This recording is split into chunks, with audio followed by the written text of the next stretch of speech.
नमस्कार विद्यार्थी मित्रांनो, माझं नाव सुहास भिसे. स्वागत आहे तुमचं सर्वांचं परदा करंट अफेअर्स मराठी या आपल्या मायबोली भाषेतील एज्युकेशनल यूट्यूब चॅनलमध्ये. विद्यार्थी मित्रांनो, आज आहे 25 मार्च 2025. आजच्या दिवसाचे जेवढेही चालू घडामोडीचे महत्त्वाचे टॉप प्रश्न बनत असतील ते सर्व प्रश्न आपण या व्हिडिओच्या माध्यमातून पाहणार आहोत. तरी सर्वप्रथम आपण जर नवीन असताल, पहिल्यांदा या चॅनलवरील व्हिडिओ पाहत असताल तर चॅनलला या ठिकाणी अवश्य सबस्क्राईब सुद्धा करून घेऊ शकता. ठीक आहे, चला तर मग आपण आजच्या व्हिडिओला सुरुवात करूया. त्या अगोदर कालच्या व्हिडिओमध्ये जो काही शेवटचा प्रश्न विचारला होता त्या प्रश्नाचं उत्तर जाणून घेऊया. काय होता प्रश्न? भाषण स्वातंत्र्य निर्देशांक 2025 मध्ये भारताचा कितवा क्रमांक आहे? तर बऱ्याच विद्यार्थी मित्रांनी अगदी योग्य उत्तर टाईप करून सांगितलं आहे. पर्याय क्रमांक ए, आपल्या प्यारा भारताचा या ठिकाणी 24वा क्रमांक आहे. कशामध्ये? भाषण स्वातंत्र्य निर्देशांक 2025 मध्ये. याच ठिकाणी अव्वल स्थानी कोण आहे? तर नॉर्वे, डेन्मार्क यासारखे देश. आणि याच निर्देशांकामध्ये सर्वात बॉटमला कोण आहे? इंडोनेशिया आणि मलेशिया. क्लिअर? आता पाहूया विद्यार्थी मित्रांनो प्रश्न क्रमांक पहिला. टोटल संपूर्ण व्हिडिओमध्ये 12 प्रश्न असतील. सुरुवातीपासून शेवटपर्यंत व्हिडिओ काळजीपूर्वक पहा. एक एक प्रश्न महत्त्वाचा आहे. तुम्ही कोणत्याही परीक्षेची तयारी करा. प्रश्न क्रमांक पहिला काय आहे? महिलांच्या नेतृत्वाखालील टेक स्टार्टअप्सना सर्वकालीन निधी देण्याच्या बाबतीमध्ये भारत कितव्या क्रमांकावरती आहे? प्रश्न क्रमांक पहिल्याचं योग्य उत्तर आहे पर्याय क्रमांक डी. आपला भारत देश या ठिकाणी दुसऱ्या क्रमांकावरती आहे. सेकंड रँक आहे आपल्या भारताची. मग स्वाभाविक आहे पहिल्या रँकवरती कोण आहे? तर पहिल्या या ठिकाणी क्रमांकावरती अमेरिका हा देश आहे. एक पॉईंट लिहून घ्या. महिलांच्या नेतृत्वाखालील टेक स्टार्टअपसाठी जागतिक निधी 2024 मध्ये 29.6 अब्ज डॉलर्सपर्यंत घसरला, जो 2023 मध्ये 33.1 अब्ज डॉलर्सवरून 11% आणि 2022 मध्ये 37.5 अब्ज डॉलर्सवरून 21% कमी झालेला आहे. दोन्ही इयरच्या बाबतीमध्ये 2024 मध्ये या ठिकाणी कमी झालेला आहे. ही देखील गोष्ट तुम्हाला लक्षात ठेवायची आहे. क्लिअर? तर दुसऱ्या क्रमांकावरती आहे आपला भारत देश. कशाच्या बाबतीमध्ये? महिलांच्या नेतृत्वाखालील टेक स्टार्टअप्सला सर्वकालीन निधी देण्याच्या बाबतीमध्ये. पहिलाच प्रश्न आहे रँकिंग बद्दल. तर लगेच आपण काय करूया, बाकीच्या वेगवेगळ्या रँकिंगमध्ये, बाकीच्या वेगवेगळ्या निर्देशांकमध्ये आपल्या भारताचा क्रमांक किती आहे त्याच्यावरती एकदा नजर टाकूया. लिहून घ्या. जागतिक प्रतिभा रँकिंग 2024 मध्ये 58 क्रमांक, ग्लोबल हंगर इंडेक्स 2024 मध्ये 105 क्रमांक, पुरुष फुटबॉल संघाच्या क्रमवारीमध्ये 125 क्रमांक, जागतिक निसर्ग संवर्धन निर्देशांक 2024 मध्ये 176 क्रमांक, जागतिक न्याय प्रकल्प कायदा नियम निर्देशांकमध्ये 71 क्रमांक, हवामान बदल कामगिरी निर्देशांकमध्ये 10वा क्रमांक, शाश्वत व्यापार निर्देशांक 2024 मध्ये 23वा, नेटवर्क रेडिनेस इंडेक्समध्ये 49, भ्रष्टाचार धारणा निर्देशांकमध्ये 96, हेनली पासपोर्ट इंडेक्स 2025 मध्ये 85, जागतिक औषध निर्यातमध्ये 11वा आणि अभिव्यक्ती स्वातंत्र्य निर्देशांक 2024 मध्ये 24वा क्रमांक आहे. पुढचा प्रश्न. या वर्षीच्या ज्ञानदीप पुरस्काराने कोणाला सन्मानित करण्यात येणार आहे? 2 नंबरच्या प्रश्नाचं योग्य उत्तर आहे पर्याय क्रमांक सी. हिंदी कवी आहेत, त्यांचं नाव आहे विनोद कुमार शुक्ल. यांना या ठिकाणी ज्ञानपीठ पुरस्काराने सन्मानित करण्यात येणार आहे. हे कोण आहेत? हिंदी कवी. कोणत्या राज्याला या ठिकाणी बिलॉंग आहेत? तर छत्तीसगडमधील या ठिकाणी हे व्यक्ती आहेत. छत्तीसगडमधील रायपूर येथील रहिवासी असलेले शीर्ष हिंदी कवी आणि कथाकार आहेत.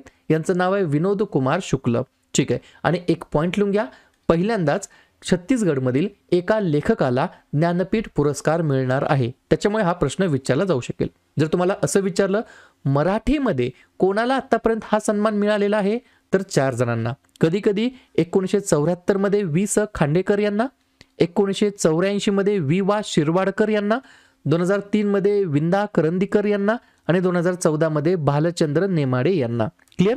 आता या ठिकाणी प्रश्न आहे महत्त्वाच्या पुरस्काराबद्दल. तर लगेच नवनवीन पुरस्कार प्राप्त व्यक्तींवरती चर्चा करूया. तुम्ही अभ्यास किती करता हे महत्त्वाचं नाहीये, केलेल्या अभ्यासावरती रिव्हिजन किती वेळा मारता हे सगळ्यात जास्त महत्त्वाचं ठरणार आहे. लिहून घ्या. पहिला जंगल बेल्स पुरस्कार भावना मेमन, महादजी शिंदे राष्ट्रगौरव पुरस्कार एकनाथ शिंदे, जागतिक शिक्षक पुरस्कार 2025 मोहम्मद इम्रान खान मेवाती, विंदा करंदीकर जीवन गौरव पुरस्कार 2024 रावसाहेब रंगराव बोराडे, फिला 2025 मध्ये उत्कृष्टता पुरस्कारासाठी प्रतीक जय शहा यांना, प्रितस्कर पुरस्कार 2025 लिऊ जियाकोन, प्रवासी भारतीय सन्मान पुरस्कार 2025, डॉक्टर सय्यद अनवर खुर्शीद, 2025चा गोल्ड मर्क्युरी पुरस्कार दलाई लामा, महाराष्ट्र भूषण पुरस्कार 2025 राम सुतार, पत्रकारितेतील रामनाथ गोयंका पुरस्कार 2025 मृदुलिका झा यांना आणि ज्ञानपीठ पुरस्कार 2025 मधील विनोद कुमार शुक्ल यांना देण्यात आलेला आहे. क्लिअर. पुढचा प्रश्न क्रमांक 3. भारताने कोणत्या वर्षाच्या राष्ट्रकुल क्रीडा स्पर्धेचे आयोजन करण्यासाठी अधिकृतपणे अर्ज केलेला आहे, ऑफिशियली ॲप्लिकेशन केलेलं आहे? 3 नंबरच्या प्रश्नाचं योग्य उत्तर आहे पर्याय क्रमांक बी 2030 हे या प्रश्नाचं योग्य उत्तर असणार आहे. 3-4 पॉईंट्स आहेत ते लिहून घ्या. यासाठी यजमान शहर म्हणून अहमदाबादचा प्रस्ताव दिला आहे. भारताने यापूर्वी 2010 मध्ये नवी दिल्ली या ठिकाणी या कार्यक्रमाचे ऑर्गनायझेशन केलेले होते. एक एक्स्ट्रा पॉइंट लिहून घ्या, याच्या संबंधित आहे इंडियन ऑलिम्पिक असोसिएशन. भारतीय ऑलिम्पिक असोसिएशनच्या वर्तमानमधील अध्यक्ष आहेत पी.टी. उषा आणि राष्ट्रकुल क्रीडा महासंघाचे वर्तमानमधील अध्यक्ष आहेत कोण? ख्रिस, असं त्यांचं नाव आहे, लक्षात ठेवायचं आहे. अजून एक पॉईंट लिहून घ्या, 2026च्या राष्ट्रकुल स्पर्धा ग्लासगो या ठिकाणी होणार आहेत. आणि अजून एक पॉईंट लिहून घ्या, ऑस्ट्रेलिया आणि कॅनडाने या 2 देशांनी सर्वाधिक वेळा राष्ट्रकुल स्पर्धाचे आयोजन केलेलं आहे, प्रत्येकी 5-5 वेळा. या सर्व गोष्टी तुम्हाला लक्षात ठेवायच्या आहेत. ठीक आहे. आता या ठिकाणी जसं की मी तुम्हाला सांगितलं आहे, सुरुवातीचे 2025चे जे काही 3 महिने आहेत, जानेवारी 2025, फेब्रुवारी 2025 आणि मार्च 2025, 3 महिन्याची सेपरेट PDF या ठिकाणी तुम्हाला मिळणार आहे.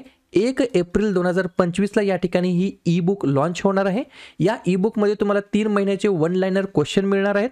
सोबत जे काही महत्त्वाचे मुद्दे असतील, जसं की पुरस्कार असतील, नियुक्त्या असतील, फिल्म पुरस्कार असतील, काही अपॉइंटमेंट्स असतील, याच्यावरती तुम्हाला डाटा मिळणार आहे. आणि 2025 मधील काही महत्त्वाच्या झालेल्या परीक्षांमध्ये आलेले चालू घडामोडीचे प्रश्न याच्यावरती तुम्हाला 1 लाइनर प्रश्न मिळणार आहेत.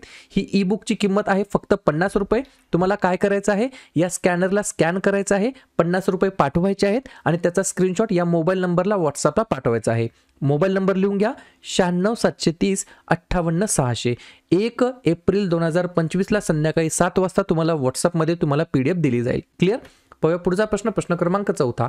11वी आशियाई जलतरण स्पर्धा भारतामध्ये कोठे आयोजित केली जाणार आहे? तर पर्याय क्रमांक ए फॉर अहमदाबाद हे या प्रश्नाचं योग्य उत्तर असणार आहे. 11व्या क्रमांकाची आशियाई जलतरण स्पर्धा असणार आहे, अहमदाबादमध्ये आयोजित केली जाणार आहे. पुढचा प्रश्न, 2026च्या फिफा विश्वचषकासाठी पात्र ठरणारा पहिला संघ कोणता ठरलेला आहे? 5व्या नंबरच्या प्रश्नाचं योग्य उत्तर आहे पर्याय क्रमांक डी, जपान हे या प्रश्नाचं योग्य उत्तर असणार आहे. लक्षात घ्या, हे जे काही 2026चं फिफा विश्वचषक आहे ते 11 जून ते 19 जुलै 2026 दरम्यान होणार आहे. आणि जपान हा स्पर्धेसाठी पात्र ठरणारा पहिला बिगर यजमान देश आहे, जो सहयजमान कॅनडा, मेक्सिको आणि युनायटेड स्टेट्समध्ये सामील झालेला आहे. ठीक आहे. जपानबद्दल सांगायचं म्हटलं तर नवीन पंतप्रधान आहेत शिगेरू इशिबा, राजधानी आहे टोकियो, चलन वापरलं जातं जपानी येन आणि भाषा वापरली जाते जापनीज. पुढचा प्रश्न, भारत आणि युरोपियन युनियन यांच्यातील 4थी सागरी सुरक्षा संवाद कोठे आयोजित होणार आहे? 6व्या नंबरच्या प्रश्नाचं योग्य उत्तर आहे पर्याय क्रमांक सी, नवी दिल्ली हे या प्रश्नाचं योग्य उत्तर असणार आहे. 4th India European Union maritime security dialogue. बरोबर, अशा प्रकारची ही परिषद असणार आहे, सुरक्षा संवाद असणार आहे. ही 4थ्या क्रमांकाची असणार आहे आणि याच्यामध्ये काय गोष्टी लक्षात ठेवायच्या आहेत? समावेशक विकास आणि जागतिक कल्याणासाठी अनुकूल सुरक्षित सागरी वातावरण कसे टिकवायचे याच्यावरती दोन्ही बाजूंनी सहमती या ठिकाणी दर्शवली गेली आहे. पुढचा प्रश्न, कोणत्या देशाच्या राष्ट्रपतींनी 5,30,000 क्युबन, हैती, निकाराग्वा आणि व्हेनेझुएलाच्या नागरिकांचा कायदेशीर दर्जा रद्द केलेला आहे? 7व्या नंबरच्या प्रश्नाचं योग्य उत्तर आहे पर्याय क्रमांक बी, USA हे या प्रश्नाचं योग्य उत्तर असणार आहे. तर अमेरिकेच्या राष्ट्रपतींनी अध्यक्षांनी 5,30,000 क्युबन, हैती, निकाराग्वा आणि व्हेनेझुएलाच्या नागरिकांचा कायदेशीर दर्जा रद्द केला आहे. निकाराग्वा असं लक्षात ठेवा. 2 पॉईंट लिहून घ्या. ऑक्टोबर 2022 पासून आर्थिक प्रायोजकांसह अमेरिकेमध्ये आलेल्या या 4 देशातील स्थलांतरितांना अमेरिकेमध्ये राहण्यासाठी आणि काम करण्यासाठी 2 वर्षांचे परवाने देण्यात आले होते. आता 24 एप्रिल रोजी किंवा फेडरल रजिस्टरमध्ये सूचना प्रकाशित झाल्यानंतर 30 दिवसांनी त्यांचा हा कायदेशीर दर्जा गमवावा लागणार आहे. या गोष्टी लक्षात ठेवायच्या आहेत. अमेरिका, संयुक्त राज्य, युनायटेड स्टेट्स ऑफ अमेरिका. नवीन 47व्या क्रमांकाचे प्रेसिडेंट बनलेले डोनाल्ड ट्रम्प. राजधानी आहे वॉशिंग्टन आणि चलन वापरलं जातं डॉलर. बघूया पुढचा प्रश्न. जागतिक कविता दिवस केव्हा साजरा करण्यात आलेला आहे? तर लक्षात घ्या, पर्याय क्रमांक ए, 21 मार्चला आपण दरवर्षी या ठिकाणी जागतिक कविता दिवस म्हणून साजरा करतो. 2025 ची थीम काय आहे? लिहून घ्या. Poetry as a bridge for peace and inclusion. मराठीमध्ये काय म्हणता येईल? शांती आणि समावेशासाठी पूल म्हणून कविता. ठीक आहे, 2 पॉईंट लिहून घ्या. तरुण कवींना प्रोत्साहन देणे आणि जगाच्या विकासात आणि ज्ञानामध्ये कवितेच्या भूमिकेचे कौतुक करणे हा या दिवस साजरा करण्यामागचा मुख्य उद्देश आहे. कविता ही एक अशी कला आहे जी अगदी मूलभूत ओळींनाही एका शक्तिशाली उत्प्रेरकामध्ये रूपांतरित करू शकते. तर अशा प्रकारे हा दिवस आहे जागतिक कविता दिवस, जो साजरा करण्यात येतो 21 मार्चला. प्रश्न आहे महत्त्वाच्या दिवसाबद्दल. तर लगेच काय करूया, मार्च महिन्यातील जेवढेही महत्त्वाचे दिवस असतील त्याच्यावरती एकदा रिव्हिजन टाकूया. लिहून घ्या. 1 मार्चला 2 दिवस असतात. शून्य भेदभाव दिवस आणि जागतिक नागरी संरक्षण दिवस. 3 मार्चला जागतिक वन्य दिवस आणि जागतिक श्रवण दिवस. 4 मार्चला राष्ट्रीय सुरक्षा दिवस, कर्मचारी प्रशंसा दिवस आणि रामकृष्ण जयंती. 8 मार्चला आंतरराष्ट्रीय महिला दिवस. 10 मार्चला CISF स्थापना दिवस. त्यानंतर या ठिकाणी मार्च महिन्यातील दुसऱ्या बुधवारी म्हणजे यावर्षी 12 मार्चला आहे नो स्मोकिंग डे. त्याच्यानंतर मार्च महिन्यातील दुसऱ्या गुरुवारी म्हणजे यावर्षी 13 मार्चला आहे जागतिक किडनी दिवस. त्यानंतर 15 मार्च जागतिक ग्राहक हक्क दिवस. 16 मार्च राष्ट्रीय लसीकरण दिवस. 18 मार्च भारतामध्ये आयुध निर्माण दिवस आणि याच दिवशी जागतिक झोपेचा दिवस सुद्धा असतो. 20 मार्च जागतिक चिमणी दिवस आणि आनंदाचा आंतरराष्ट्रीय दिवस. 21 मार्च जागतिक वनीकरण दिवस आणि जागतिक कविता दिवस. 22 मार्च जागतिक जल दिवस. 23 मार्च जागतिक हवामान दिवस. 24 मार्च जागतिक क्षयरोग दिवस आणि 27 मार्च जागतिक रंगभूमी दिवस. क्लिअर? पुढचा प्रश्न. कोणत्या राज्यामध्ये सापडलेल्या 110 पेक्षा अधिक मेगालिथिक संरचना ASI ने शोधलेल्या आहेत? ASI म्हणजे काय? Archaeological survey of India. मराठीमध्ये म्हणता येईल भारतीय पुरातत्व सर्वेक्षण. तर पर्याय क्रमांक डी, केरळ हे या प्रश्नाचं योग्य उत्तर असणार आहे. तर केरळ राज्यामध्ये सापडलेल्या 110 पेक्षा अधिक मेगालिथिक संरचना ASI ने शोधलेल्या आहेत. मेगालिथिक स्ट्रक्चर्स म्हणजेच काय?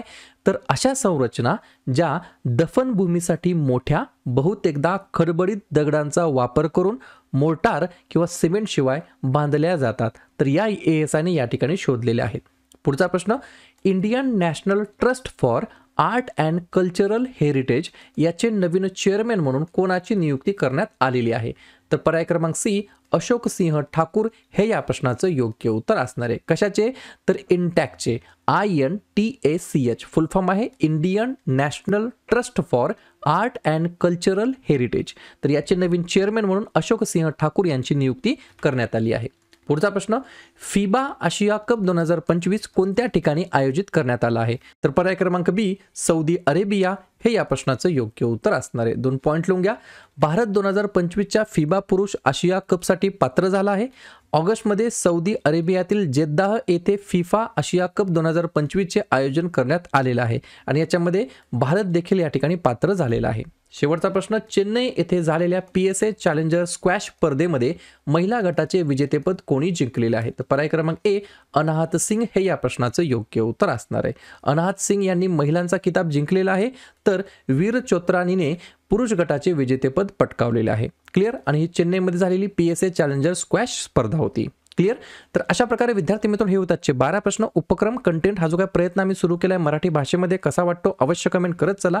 आणि तुमच्यासाठीचा आजचा खास प्रश्न. 9 महिने अवकाशामध्ये राहिल्यानंतर नासाचे अंतराळवीर पृथ्वीवरती परतलेले आहेत. तर त्या दोघांचं नाव काय आहे? सुनीता विल्यम्स, बुच विल्मोर, वरील दोन्ही की केट रुबिन्स? तर ज्या पण विद्यार्थ्यांनी या प्रश्नाचं योग्य उत्तर येत असेल त्या प्रश्नाचं उत्तर तुम्ही कमेंट बॉक्समध्ये देण्याचा प्रयत्न करा. प्रश्नाचं उत्तर चुकू द्या, बरोबर येऊ द्या, काहीच हरकत नाही. ट्राय करणं, प्रयत्न करणं हे सर्वात जास्त महत्त्वाचं आहे. आणि दुसऱ्या दिवशी येऊन आपण दिलेल्या प्रश्नाचं उत्तर हे बरोबर आलं की चुकलं, दुसऱ्या दिवशी येऊन नेहमी चेक करणं, अभ्यासामध्ये कन्सिस्टन्सी मेंटेन ठेवणं हे सगळ्यात जास्त महत्त्वाचं ठरणार आहे.